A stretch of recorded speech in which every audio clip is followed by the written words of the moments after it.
this is the rot and the power abuse at its core, and it goes back not just the 20 years, it goes back to the founding in the same ways that when we talk about misogyny, when we talk about structural sexism, when we talk about structural racism, we're like, yes, this country, and plenty of other nations too, but let's talk about this country, was fundamentally built on a series of inequalities.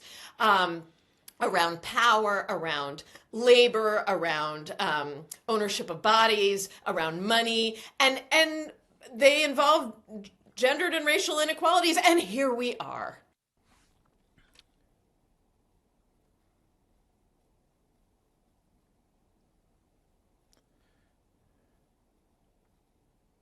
Thank you.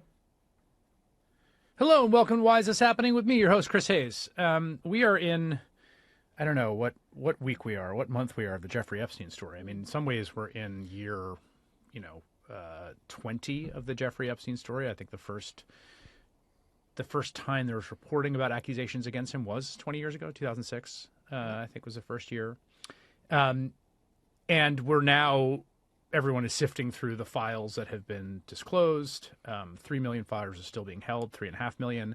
There are tons of redactions, but even without the redactions, there's lots going on and huge reverberations throughout the world. A major Labor Party politician and fixer is now, under fire and had to resign, and people associated with him had to resign. The head of the School of Visual Arts in New York had to resign. The president of Bard College, a legendary sort of visionary and educator named Leon Botstein, is under fire for his friendly emails with Jeffrey Epstein. Howard Lutnick, the Commerce Secretary of Donald Trump's cabinet, who said that he met Jeffrey Epstein once and was so grossed out he never saw him again, had to admit that, in fact, he had actually had lunch with the guy on his island with his whole family and his nannies, plural. But assured the committee that he left the island with his wife, all his kids, and all his nannies.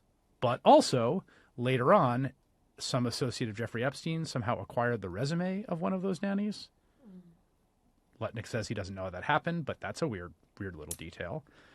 So this story is kind of this, I can't even quite properly characterize it because there are so many intersecting ways that it captures different people's imagination. It's a sort of story of the global conspiracy elites and their perfidy. There's a story of international intrigue and the possibility that he was either an intelligence asset or working with intelligence agencies. And why is he so connected to Russian figures and Israeli figures and some Gulf figures? The core story, though, is actually a quite familiar one. And in fact, kind of the story that we went through in the Trump first term, which was shortened to Me Too. Started with reporting about Harvey Weinstein, and it started with reporting about Harvey Weinstein, and it sort of exploded from there. But what it was a series of stories about powerful men, routinely or systematically or just quite often preying upon women and sometimes men, sometimes girls, sometimes boys, with sexual predation, sexually assaulting, sexual harassing, trading sexual favors, and getting away with it being an open secret and everyone kind of going along. And then this reckoning was the word that we all used, right? Me Too. We had the Me Too moment, and this sort of, again, reverberated throughout society. And then there was a backlash to that. And in some ways, the backlash was, I think, part of the rocket fuel in the Trump 2024 campaign, in which, he sort of proudly had multiple people accused of really awful things, things they deny, that would have probably, if the Me Too moment had had the cancellation power that its critics said it had, probably wouldn't have resulted in them being, cabinet secretaries these days. But in a weird way, it's like, okay, now we've gone around, now we're back here with Jeffrey Epstein, and I'm watching a hearing in which the survivors of Jeffrey Epstein, the people who were sexually abused, sexually assaulted, sexually trafficked, are standing in a room, raising their hand and say, the Department of Justice never even talked to me. And I feel like we're going through some version of Me Too 2.0 that's both very similar but also quite different for a bunch of reasons. Mm-hmm. And I'm trying to process it through that lens because there's so many other lenses. But that remains the core story here. That remains the core story. And so I thought I want to talk this through because I've been covering this and following it and trying to think about it with one of my good friends, a person I deeply, deeply admire who's writing and thinking on all of this, has informed my own for a very, very long time. the one and only Rebecca Traister. She's a writer at large at New York Magazine. She's author of numerous best-selling books. She's working on a great one now, which we won't talk about, but we will when the book comes out. I'm very excited about. But among those books is a book called Good and Mad, The Revolutionary Power of Women's Anger. Rebecca, great to have you on the podcast. It's so good to be talking with you. Could we just start on how because I'm overwhelmed by the Epstein story, partly because there's so many stories and so many sub-stories and so many sort of angles to pursue. And whenever you get a big document trove like this, it could feel like very scattershot, and I have to make a show every day. But I'm curious what your reaction to the story right now and to its trajectory is, as someone who has thought about and covered stories like this for much of your career. Well, in part because I've covered stories like this for much of my career, my reaction, like yours, is sort of everything. I have 160 thoughts I could start with right now, off the top of my head. Because, and I think one of the things that it gets to is you're like, what is this? Is this a story about, sexual assault and harassment, about trafficking, about international relations, about how our government is built, about cover-ups, and it's like, actually, here's the thing. This is a story about our world and its institutions and about power. We're talking about universities, we're talking about corporate power, we're talking about political power, we're talking about international, all of it, money. This is, and it's funny because it is also the repudiation of every sort of anti-woke thing that we were told, was in excess around the way we talk about racism, gender, structural inequalities, right?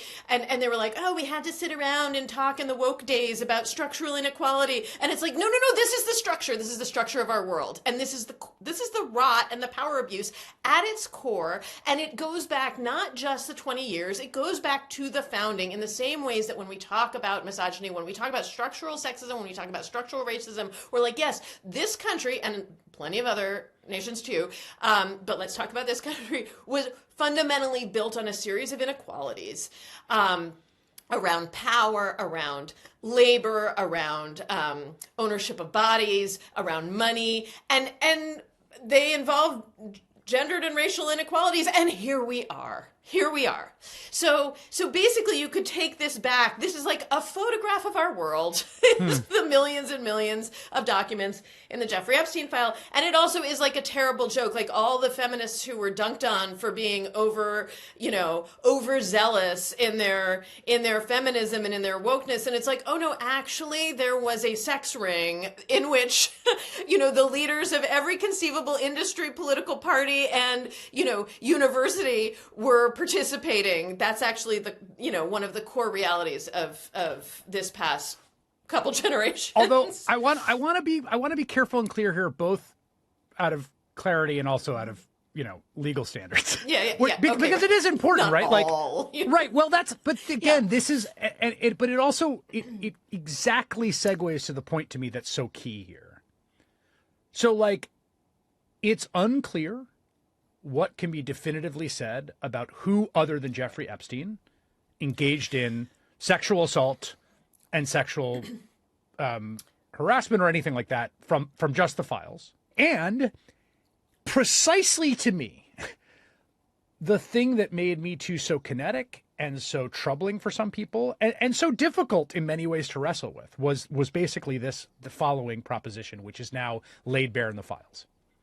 We have a rule of law and an Anglo-Saxon legal tradition it's built off of, in which there are crimes of rape, sexual assault, sexual battery. There are civil claims that one can make for sexual harassment. There are legal avenues for the remedying of these things. There is a very, very, very high bar, both in terms of evidence and process, but also in terms of the real world power inequalities to get over those bars, to pursue those legal remedies, whether they're criminal or they're civil. Then there's all the messed up stuff that mostly men are doing that may or may not, that in many cases don't make for prosecutable cases. Like you probably couldn't secure a jury, a guilty verdict, but they're happening. and they're there. And basically, we're just left with this, like the vast majority of this stuff sitting in the middle of those categories, right? Like sitting in that category. This is what I mean when I talk about how this is the whole structure, right? Yes, right. Because it's not just, and by the way, I'm not particularly enthusiastic about criminal remedies, No. I'm not a big fan of jail. I don't think it solves this. I don't, I'm not somebody who's in this for the criminal justice results, right? I'm actually, I want to think about how power is distributed unevenly. I want to think about how oppression works, about who tells the stories of our culture and our politics, who makes the laws, who builds the policies, who profits from them, who labors more under them. And all of those things aren't necessarily about, did one individual traffic or rape or assault or harass? Though those questions are important when they are brought up around specific individuals. You also have a million of what you just described, these fuzzy areas, and it is not just men who are participating in them. And this was true when we were talking about Me Too, it's true when we're talking about Epstein. When you are talking about an accumulation of power that is built in part on sort of gendered and sexualized violence, misuse of bodies, trafficking, all those things which may fall under a criminal category, but which also help the men who profit from them to gain power, stature, money, access, resources. Then you have a whole web of people who become dependent on those men and women and people around them, right? Look, Ghislaine Maxwell is at the very center of this.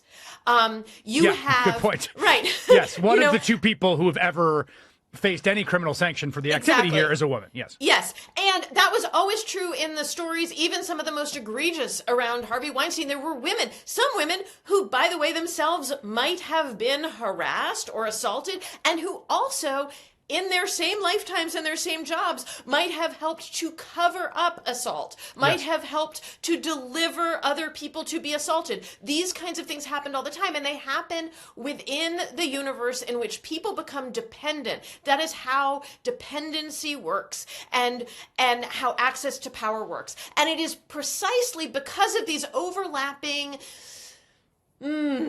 needs, desires to be closer to power, the need to be closer to power in order to survive, in order to keep your job, in order to keep getting a paycheck, in order, right, that you wind up having these things that are covered up and then uncovered and covered up and uncovered. And when you talk about this as a sort of recapitulation, a revisitation, and you laid out a timeline where there was Me Too and then there was backlash and now we're here, I want to complicate that a little bit by looking again at the timeline and reminding myself and everybody else that Me Too itself is a recapitulation. It is both a literal recapitulation of, the movement Me Too, which is what it got called, came from, I think 2006 is a really important year here. I believe Tarana Burke first used that term with regard to a movement and a conversation she was having with a community of color about women and girls who had been aggressed upon. So in that respect, the actual name, but also I want to lay out a timeline for you, and I'm going to bring up something sort of out of left field. In 2006, there was a story published in Philadelphia Magazine. It's a great piece of journalism. I've taught it in journalism classes before. Yes. Do you know what I'm going to say? I know exactly what it is, yeah. It's by Robert Huber, and it is called Dr. Huxtable and Mr. Hyde or something. It is about Bill Cosby. People should go look it up. It genuinely... Incredible piece of journalism. It's an incredible piece of journalism, okay?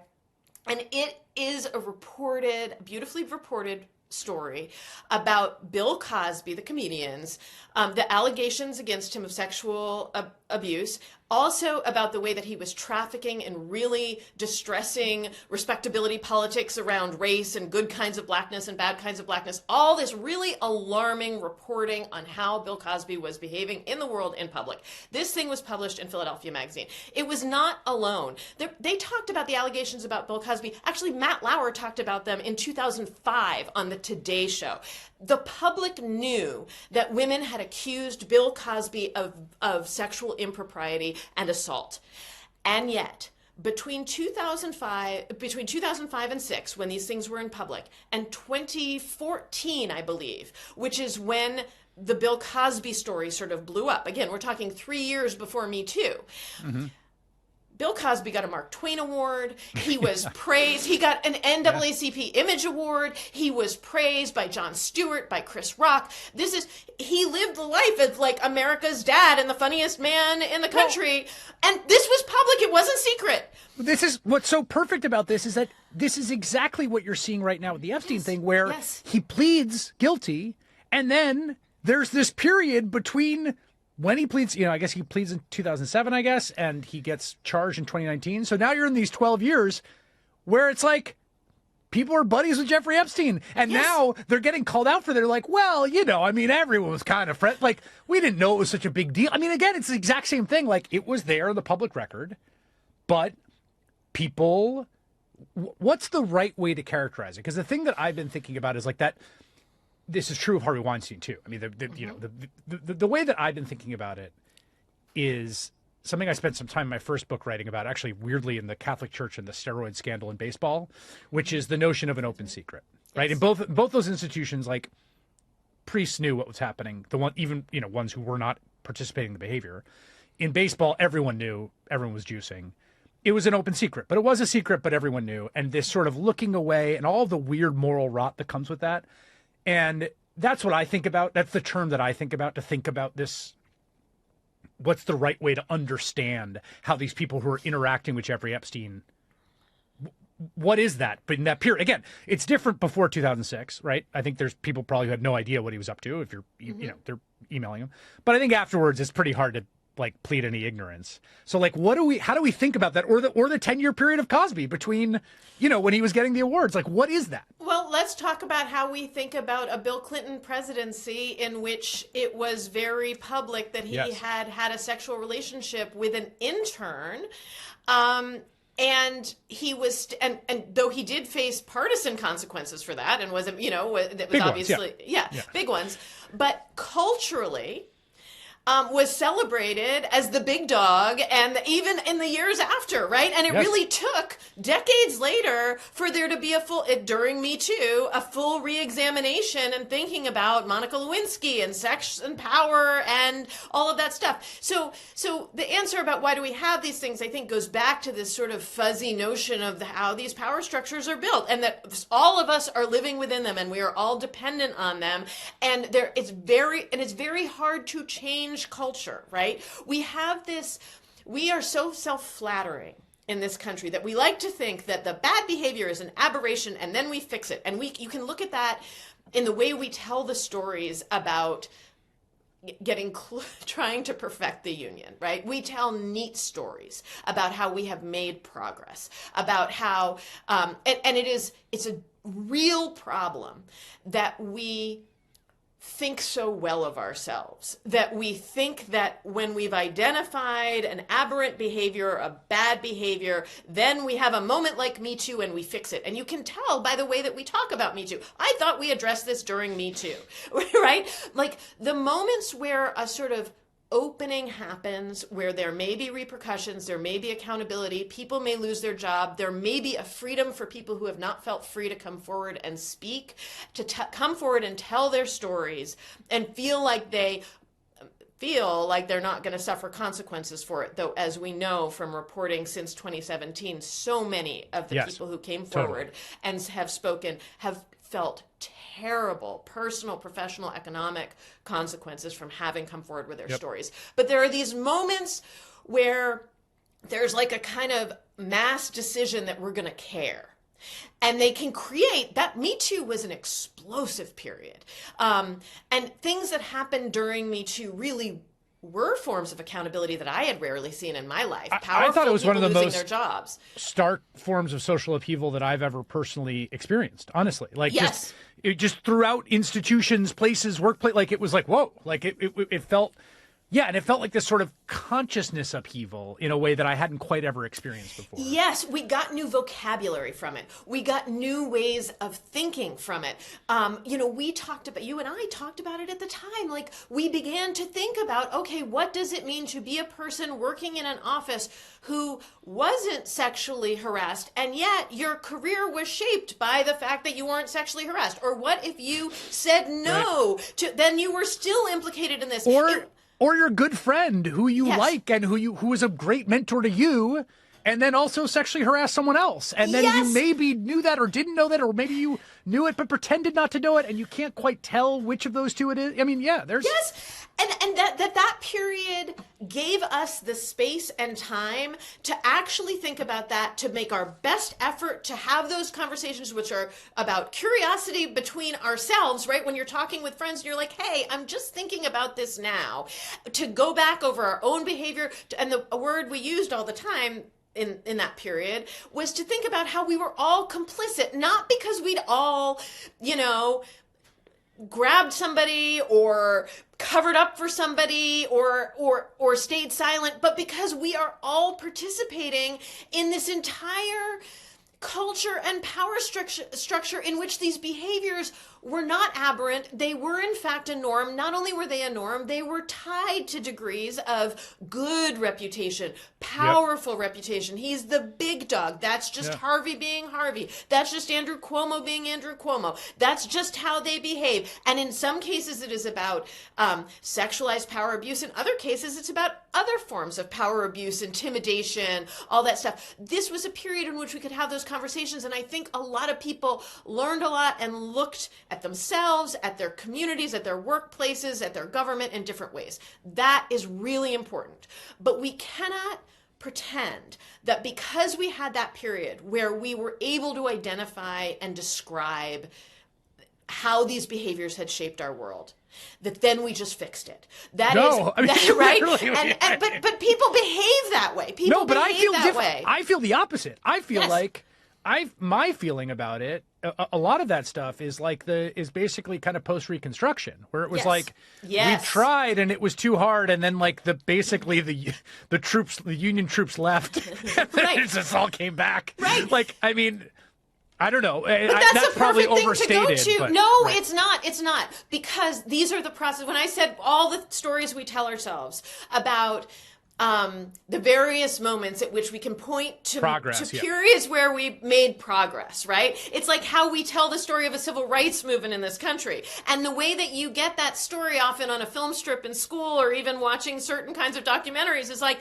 and then Rosa Parks kept her seat on the bus, and then there was the strike, and it's a very, you get the good points and some of the tragic points. It was really hard. And then we got the Voting Rights Act, which incidentally has been gutted, right? Yes. Like, so By the way. and this in itself, I don't know if the point I'm going to make is too obscure here, but in itself is symptomatic of the people who tell our national stories, right? The people who are in charge, whose voices are more dominant. Half of whom are in the Epstein files. Half of whom are I'm kidding. literally I'm the kidding. Epstein files. No, I'm it's our kidding, but- educators. You are kidding, but it's not that funny. Right. So, because it's the people who think about I wrote this at the time, but think about how many media guys during Me Too, from Matt Lauer to Mark Halperin, were the people who were telling the story of our politics. We're in charge of delivering our news. Yeah. Chris Matthews, there was a whole host of guys who did lose their jobs, right? There was this period of accountability. But over the course of their careers, they had told us the story of Donald Trump, of Hillary Clinton, right? Yep. And I feel that way about the Epstein files now. These are some of these guys. And again, I don't know. We don't know exactly what the files may or may not reveal they did, but we do know that they were within the orbit of a man who was doing things that were illegal. And also that just traded on all kinds, that were horrifying. And And a lot of these people were running universities. They were in Democratic administrations, right? Let's talk about, some of the Catherine Rumler. Like, there's... That's a tough one, man. It's a tough one. The woman we're talking about is a very prominent Democratic lawyer who was the general counsel in the Obama White House. She was actually considered for AG. She is now a lawyer at Goldman Sachs. It's unclear. Earlier reporting suggested she might have been his lawyer, but it now seems like she didn't have, which actually would be, I think, somewhat exculpatory because lawyers represent people and have lawyer relationships. She clearly had a pretty close relationship with Jeffrey Epstein. She appears in the files a fair amount. Again, I have to say this both out of journalistic obligation and standards. Like, she's not accused of wrongdoing. No, there's no allegation whatsoever that she individually, did anything illegal or wrong or preyed on anyone. But she's pals with Jeffrey Epstein, Right. and is helping him frame his story at some point and giving him advice and getting a lot of gifts from him in a way that sort of honestly seems kind of a little odd. But Right. How about Noam Chomsky? I mean that one. writing to defend him. I mean, basically weighing in on Me Too cancel culture to his friend Jeffrey, basically giving him some advice about when the Epstein story sort of shoots back up. Noam Chomsky writing his, I think it's fair to say, pal, Jeffrey Epstein, pen pal at least, with some like hang in there and don't take the bait and the jackals will come after you. It's so crazy out there right now. This, mass hysteria about Me Too. It's like Noam Chomsky, man. Ooh, and also the picture of him like palling around with Steve Bannon with Jeffrey Epstein. I mean, we're really learning a lot about a lot of people. But okay, I also am tempted. I have to go out on a tiny tangent right now because this thing about them talking about Me Too as it was happening is really fascinating to me and speaks to this point of these windows that feel huge and that are discomfiting, that upend structures briefly or long term, right? Where people lose jobs, lose prominence, their reputations are damaged. A couple of them, Bill Cosby and Harvey Weinstein, did go to jail, right? They feel eruptive and monumental. And in fact, so much so that then that backlash discourse about how terrible and over the top they are, yes. and it's a witch hunt, and it's a mob, and it's it's cancel culture, and they're killing us, right? I wrote a lot at the time in Good and Mad and elsewhere about how the language of killing men, right? That this was, you're going to murder him, you're going to kill this guy, he deserves to lose his livelihood. It's a lynching. The lynching, right? The lynching metaphors about how dangerous this mob of hysterical women, usually as they were portrayed, were. And one of the things that I have been thinking about reading some of these emails and looking at the dates, and I've thought about it since, because that was definitely the coin of the anti-Me Too movement, was like, these bitches are coming to kill us. Okay, it was basically what it was. And yet these guys are not communicating with each other like men who are terrified of being murdered, okay? And it's something that I've thought about a lot, because there's a fakeness to of course there is. They're a little worried, though. They are worried. They're worried, but Larry Summers is asking Epstein. I mean, the Larry Summers stuff is... What a shock. We could talk about the timeline on Larry Summers, too, and how unsurprised many of us should be by this, but Larry Summers was asking Epstein for advice on how to get a subordinate at Harvard into bed. A grad student who he is cultivating a mentorship relationship with, and who he is complaining about her only seeing it mentorship terms when he clearly wants something more, either romantic or sexual or both. And he is soliciting from Jeffrey Epstein dating seduction advice about how to play it with this grad student who, again, this is a man who is one of the most prominent economists in the country and the world, and who is cultivating this mentorship relationship. He is very aware of that. He is writing in the emails, she doesn't seem to be interested in anything else, and I'm kind of ticked off about that. And a couple little details here. He also does it using a racist nickname for her. This is an Also Asian true. woman who he refers to his buddy Jeffrey Epstein as Peril, as in Yellow Peril. Yellow Peril. Mm-hmm. Okay. Also, just to be clear, Larry Summers is a guy who ran Harvard and also advises presidents, right? Has been an advisor to, like, an economic policy maker in this country. Again, somebody who determines things like how our money works in this country. Okay. And yet he is asking this guy, like this notion that Me Too would have suddenly scared everybody back into their holes. No. Yeah, you probably wouldn't write those emails to Jeffrey Epstein if you were. Or wait, perhaps more materially, he might have rethought trying to get a subordinate mentee into bed, right? I mean, isn't that the sort of aspirational? That was sort of the point. Yes. Well, there were two orders to the ask. Right. The lowest hanging fruit is maybe don't email about it to Jeffrey Epstein, but really the more ethical thing that we want. Right. And this was also true. You know, when I did report on Andrew Cuomo, the allegation that he sexually harassed, the first open allegation was in 2020 during COVID, that he was alleged to have, and in fact acknowledged that he had conversations with a young employee that she described as sexual harassment. That was 2020, after like the mobs had come and murdered the men, right? Right. And so again, I just want to, but this is what it means.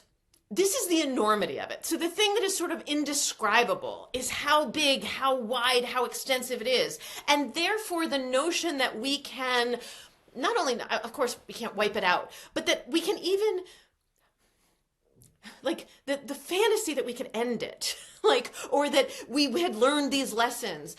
And I don't know if I've ever described this to you before, but at the height of Me Too, from October of 2017 to sort of January of 2018, it was this 4-month period. It was astonishing to me as a reporter. And I was not one of the people who was breaking the stories on, you know, I was not Jodi Kantor or Megan Twohey or Ronan Farrow or Rin Carmone. I wasn't breaking the individual stories about guys. I was writing some analysis, like having the kinds of conversations we're having now. But because I was doing that, I was one of the journalists who was getting emails from people who were telling me that they had been harassed or assaulted, you know, every imaginable version of that. Yeah. And it was so bananas that I had to change my daily work schedule at the time, because I was getting anywhere between like 40 and 120 emails a day with stories from people, women mostly, but some men, about their bosses or a famous actor or a famous CEO or their swimming coach or their brother. I mean, you know, and many of them were saying, I've never told anybody before. And I was having to sift through, you know, trying to acknowledge, I have to acknowledge that I have heard this, combined with, I don't know if you're playing me, because the right wingers were trying to plant stories. And also, like, all of that stuff requires like hundreds of hours of reporting to make into a story. And the horror, which was also real at the time, which is your guy known enough to be a story, right? It was a horribly painful time. Okay. Yeah. It was really, and I still remember there was one person who came to me when I was actually in the green room for your show, another journalist who came in and said, "This must be your Super Bowl." And it's a comment I've never forgotten, because it was really one of the most painful times of my life. But the experience I had from that view, which went away, by the way, it went away after the tide went out, and I didn't get those emails anymore. So it was a real extraordinary view that I had for about 4 months. And it was exactly like what I imagine, putting your head underwater and seeing the expanse of an iceberg. Mm-hmm. Okay? And when you realize that this incredible thing on the surface that is just takes you aback is actually the tiniest bit of what is and it's awesome in the way of awe, like the real meaning of the word awe. Like it makes you breathless. Overwhelms you. It overwhelms you with the scope and the size and how small you individually are, or even how small your profession is, this conversation is, this moment is, like Me Too moment, like just like the tiny chip in the ice, you know, of what is this thing that's underwater. And it's scary. It is that underwater thing of being scary too, because it's underneath everything we do. And that was my visceral lived experience of that period of 4 months. And this feels like another moment where that's coming into view, looking at these millions and millions of papers, and you don't even know what to search for, you know? And there's also part of this too. I want to stay on this, because part of it, we talked about that thing about, you know, is the person that did this to you well known enough that it could be a story, right? because there's sort of two dynamics here that I think are adjacent and interesting, particularly in the case of Epstein, which is basically, yes, this is as it one these power networks is a very powerful person. Mm-hmm. I think, Julie Brown, I think, has this theory, and I subscribe to it, which is that his like compulsive desire for sexual violence, basically against girls and women, is what created everything else that he did as a means of essentially creating cover for him to keep doing it. That like that's the primal drive, and that all of the networking, all of the like, this is a guy who's like really obsessively super connecting in a way that most billionaires are not, frankly. Right. Like it just he's acting in a way like him individually. Do you want to come for lunch? Do you want to come this? Like this was like all this way that he's constructing this whole world so that he could keep doing what he's doing. Yes. But the other part of it to me is just the banality. And to get to the point you're making, it's like, particularly when you think about girls, right? So, I think there's just this desire always to think of people that sexually abuse minors, whether teenagers or prepubescent children. They're monsters. They're the stranger in the van. They're the super predator, And the reality that we all know is that it's like shockingly common. In 90+% of cases, it is not a stranger or it is mom's new boyfriend or the swim coach or the priest or the camp counselor or the youth pastor, or on and on and on. And Epstein is a way, part of the power of him, and I think the reason it had a real appeal to the right, that, a la Pizzagate, they're always sort of looking for like the nefarious cabal of some other that is doing the worst thing that we can think of, which is sexually preying on children. And the horrifying reality is like, that's just not the way it works. This is one instance of like probably one of the most literally prodigious sexual predators of our time. I mean, I think there's a DOJ estimate, it's 1,000 victims. And a lot of them, by the way, are over 18, which again gets a little lost in this story as if like it's a less pure story or something. Right. But I'm just curious, like, because that to me is part of why this has had this feeling too, particularly when you're thinking about the underage victims, that like there's something almost comforting about the evil mastermind doing this through this like systematic form of recruitment that's a little bit displacing of precisely the kind of ubiquity and banality that you're talking about in your inbox, which is like a shocking percent of girls are sexually abused before they're 18. Like, I don't know the best estimate, but it is a very, very high number. Right. That's that's really fascinating observation. It makes me think of something, and I think it's tied to this, but so one of the people who features heavily because I think the banality of it, and also the way that we actually have accepted it as a culture. So there's this incredible story. 100%. There's we pretend to be very mad about it. I mean, we are mad about it, but we also at the very same time, essentially do kind of tolerate it. So not only tolerate it, but in fact, in various instances have romanticized it. And I want to talk about somebody else who's in the Epstein files a lot, Woody Allen. Okay, so great example. Yes, I'm a person who grew up on Woody Allen movies. I love Woody Allen movies a lot. Yes. I grew up loving Manhattan. Like the movie. The movie. Wait, yeah, sure, also Manhattan. But the movie Manhattan. I, in college, had a poster of Manhattan in my dorm room. Okay? Love Manhattan. Do you remember what Manhattan's about? Yes. But maybe for the listeners who don't, it's about an erotic and romantic fixation with an underage high school student. A high school student. I mean, I have not. And she's smart and she's sophisticated and it's just snappy flirtation and it's. And do you know what I love about Manhattan? Is it Muriel Hemingway, right? She plays Muriel Hemingway. What I loved about Manhattan, I will never be able to watch Manhattan again in my life, and that's been true for a long time. So I have not, in fact, seen it probably since I was in my 20s. But what I loved about Manhattan is it was beautiful. It was beautiful. So, and I would have told you that at 18, at 22, maybe later. And so that's just an example I can think of taking a behavior that if the right or the left, feminists, no, me, Right. cast it as like, and this creepy middle-aged guy, check, Right. is obsessed with a high school student. That's villain behavior.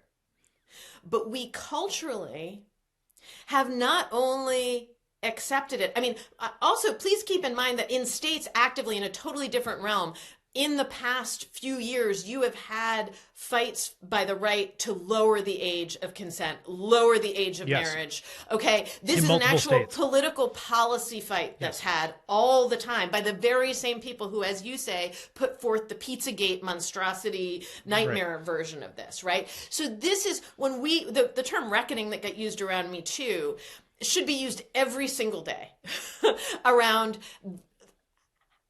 the process of trying to acknowledge, recognize, pick out, dissect the ways that we have incorporated these behaviors, again, as a norm, not an aberration. Well, and also there's one other aspect of this, like so there's the sort of aesthetic forgiveness, right? Because the movie's beautiful, or like someone's a great artist, or someone's. Yes.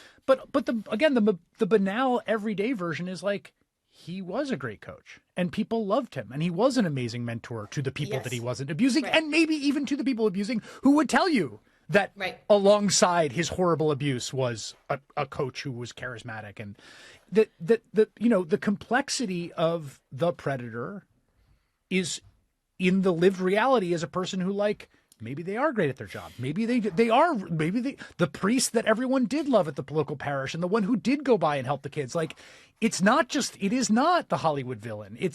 And it almost never is. In fact, almost as a sort of feature of, I think, how these personalities and these behaviors manifest. And so, like, sitting with that is everybody's got to do that in the small version, in the town version, in the household version. And it is one of the reasons why we do this so rarely, right? While these windows open and then close again, and we go back to like rehabilitating some of the guys who got tagged during the window being open, right? And then, and then the window reopens. We're like, oh my God, that guy! We somehow brought him back. Okay, but the reason it's so hard is because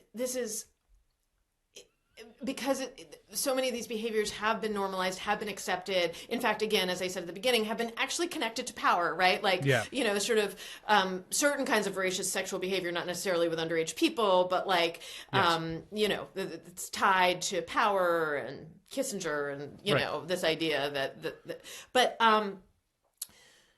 it's also because it disrupts personal relationships, right? One of the things, particularly around gender inequity and addressing power abuses that happen in gendered circumstances, is that so much of it winds up being familial, social, right?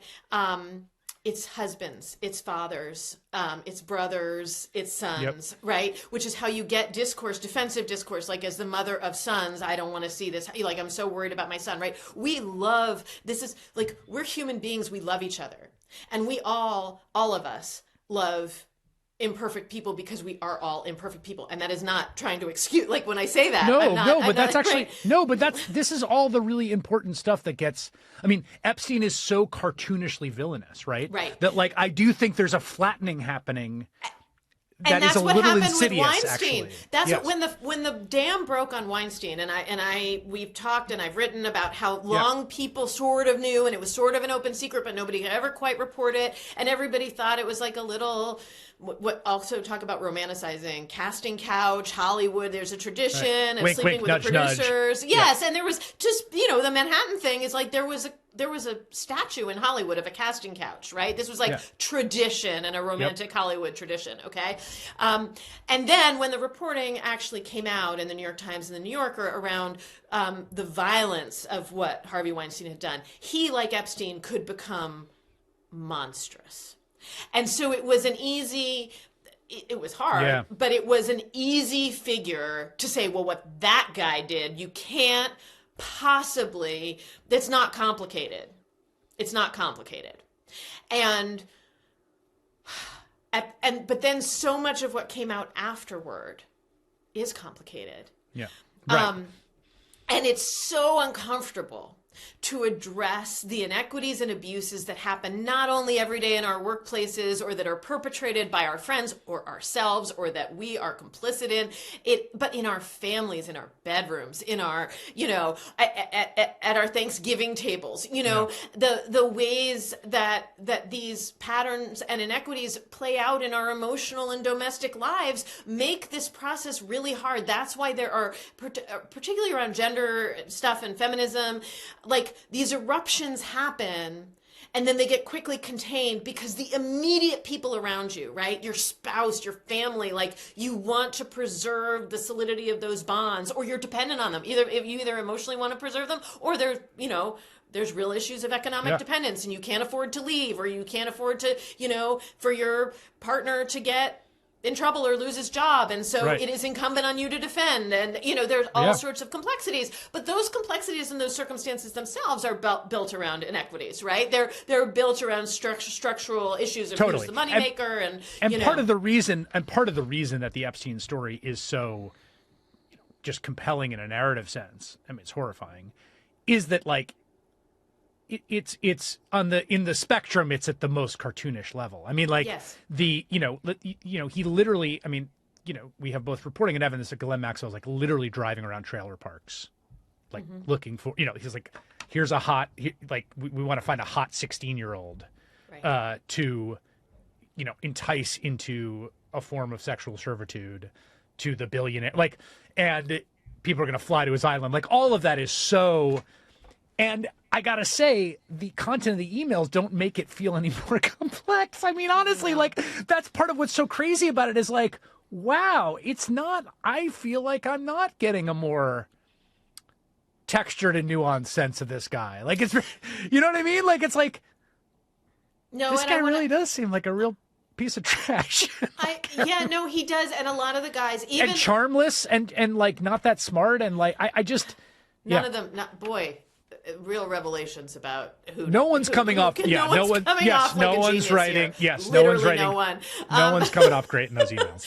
But also, it's this disconnect. I want to say that there's another element of this that has nothing to do with criminality. It doesn't even necessarily have to do with any kind of abuse but the coarseness, and this is, the coarseness. There's Peter Attia, the doctor, like the sort of coarse, who does a lot of the, people know how to perform, basically humane behavior in public. I'm just going to say he's this big sort of health influencer. He's a real doctor. He does real research. He is incredibly charismatic individual. Like he's got like a whole spiel, and he's become this very influential, like, longevity researcher. And he was just on CBS and with people talking about how to, again, these guys have an impact on how we live. Yes, right? Giving advice about how you should order your life. How they take care of their bodies because of this man's advice. Yes. And I don't know, I'm not gonna be able to quote it exactly, but like there's the emails that he had in there with Epstein. Are we allowed to use the language where he's like, the P word? Yeah, the P word that has no carbs or whatever. I don't even remember. It's just a gross joke. Like, gross joke. On the one hand, it's like a gross joke, but what it betrays this sort of, there's always this fear, and I think it's a fear, I don't want to just attribute it that it's a fear that women have, but that like guys are always sort of talking that way. Yes, and behind your back, that's how they all sound. Right. Yeah. And then accompanied with that, then you, if you're then this gets back into the issues of then how you behave to stay close to those guys, or if you either need them or you love them or you like them. And so then you're like, do I talk that way too? Like, and that gets back into these naughty questions with harassment in an office and how you behave and you conform your behavior. Even if you yourself were not a harasser or a direct harassee, like how do you maintain your position socially, professionally, and how we've all shaped our, so this just this, I was thinking about that and the, me sitting on this podcast wanting to make sure everybody knows I'd be totally comfortable saying the P word with because we all just want to, we all wind up shaping how we talk and think around these forces that are fundamentally corroded and rotted Yes. and gross and Yes. and based on objectification and oppression and repression, Yeah. all this stuff, and in ways that are so minute and so tiny, Yes. and yet, Also, yeah, it's also with Peter Attia, it's like you're not. It's gross if you make that with your longtime buddy from friend. Right. But you're making it to Jeffrey Epstein. Right, it cannot right, be said right. enough. You're making the joke to Jeffrey Epstein. Right. And you're probably doing it because this guy, because you want to impress him, right? Yes. Like you want to show him that you're Yes. cool. I mean, that's another Yes. example of Yes. it. Right. You know? But yeah, it's just, that's the thing. It's the iceberg. It's the water that we drink. It's around us. And the project is not fixing it. The project is recognizing it and being able to keep seeing it honestly and directly. All right. So just in the last bit we have here, because I do think, like, I started off by saying, like, you know, Me Too was like Reconstruction, which is, you know, this attempt to sort of create some egalitarian vision that utterly fails and is wiped away by the backlash and the redemption movement in the South. And I actually think I don't actually think that. So maybe just sort of stop here, because this is not really about Epstein, but it's a little more about, like, where are we now, you know, 9 years coming on 10 years later after that explosion starting in that October 2017. And I'm curious to hear your views, because if I think about it, like, yes, I feel like a lot of it, some of it feels worse. Like, the Secretary of Defense was accused of rape and settled. He denies the charge, but he settled for it. And I think that allegation itself would have pre-Me Too probably knocked someone out, honestly. And I think, like, didn't knock him out because of the Me Too backlash. It was like, maybe not, but it feels worse that he's in the cabinet, and that sort of was barely a speed hump. The President of the United States himself was found liable by a civil jury in a trial with lots of evidence and testimony. We're not talking, this isn't like the caricature Me Too, someone posted something, like and in a civil jury found liable for sexual abuse by a woman that he defamed when she accused him, E. Jean Carroll. Guest the podcast. So, like, in some ways it feels worse than it even did pre-Me Too. I think at the, like, work level, and again, I'm fully going to acknowledge, like, cis straight male blinders here, that I am not the expert on this. So I'm just saying my sense, and I'm curious what you say. Like, it does feel like there's some pretty strong norm changes. Just the kinds of people say, the language they use in workplaces do feel different to me than they felt a while ago. Tell me what different in which direction, and what's the while ago? Better. Right. I think better than when I first entered. I mean, I think there's less, people are more careful with what they say in a good way in work settings. I think, like, there's just a stronger sense that, like, certain kinds of things that are on the edge, like, maybe you just don't go ahead and say. You keep those to yourself, and, like, really what's lost. And I feel like that norm has kind of endured. But again, I'm just talking from a very narrow perspective here. And I'm just curious if you were to sort of take stock of, like, we've got a great new egalitarian feminist utopia as one side, and it's as failed a project as Reconstruction was after the troops left, and we're back to the pits of, you know, oppressive hierarchy. Like, how do you see where we are right now? Well, so I guess one thing is that I see all of these things, these moments, Reconstruction, Me Too, you know, people talk in the forward and then we're backward, and forward and then we're backward. And I see it much more as sort of circular eddies, right? And I do, the most optimistic thing I'm going to say today is that by and large, I do see the giant moments of shift where it's visible, right? So whether you're talking about, you know, post-Civil War Reconstruction as a giant moment in which there was black infrastructure built, black political power built, black towns built, black, you know, and then yes, they were wiped out, and you had the building of Jim Crow, which by many lights was just, you know, a replication. But I actually don't see it as a total wiping away of all that progress, right? Yes, totally agree. And that is the thing that I think, and I think that the dismal view, which I hear every day and all the time, is it all just got wiped out, right? And I hear this, by the way, around another thing, around abortion every day, and it drives me nuts. Like, I thought we fixed that. We were supposed to have done this with Roe, and that drives me nuts because, again, it gets to this, like, idea that any progressive change is permanent. that you thought that this one, frankly, kind of janky legal decision in 1973 was going to preserve, like, was going to be the end of a fight, right? No, you make there are these big moments of what feel like forward motion. And one of the problems is that those people who believe in those moments of forward motion believe that they're somehow permanent and thus sort of relax their guard and stop fighting. That's one problem. I don't think that applies either to Me Too or Reconstruction, but it certainly that can be an element. We have to recognize that these are processes that do not end. They are not and that totally. Actually, this is the optimistic thing. I do think that the arc is generally pointing toward progress. We are in an entirely different place than we were 20 years ago with around gender. We are in a place wildly different than 50 years ago and wildly different from that from 100 years ago. And it is okay to acknowledge that at the same time that you can also acknowledge that probably the fury and backlash, which again I don't think of as discrete forward, backward, forward, backward. Right. They're both always happening. Yes. That cyclone of fury in response to the disruptions of Me Too probably helped to land us with the anti-woke narrative, not only that the president parlayed into a second term, but that the media helped him with, right? The media too was mad about its people palpably being taken away, and we're perfectly happy to rail on with the president about cancel culture and wokeness and help grease his way back into the White House, and that is a thing with material, terrible consequences in the same way that the black towns, industries, and political power were destroyed in Reconstruction, right? Look at it's not just that, we have the accused rapists in the administration.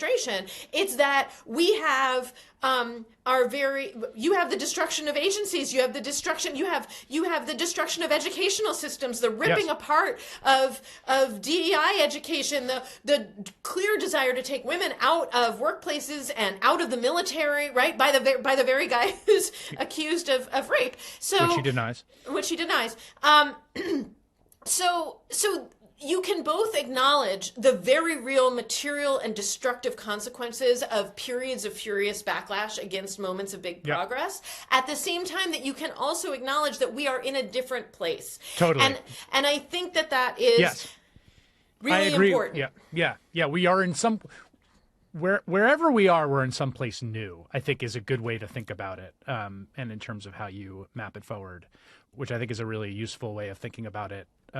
Not just in this sort of like forward backwards, I also think is really helpful. You're right. It's like everything's moving in both directions at all times. Rebecca Traister, writer at large at New York Magazine, as I said, author of a bunch of fantastic books. She's got a great profile of Mira Nair, who's the acclaimed filmmaker who also happens to be the mother of New York City Mayor Zohran Mamdani. That's in the latest New York Magazine. The book that is most germane to our conversation today, Good and Mad, The Revolutionary Power of Women's Anger. Rebecca, I just wanted to hang out with you for an hour, and I finagled you into doing my podcast to do it. Thank you. It was super fun. Thank you.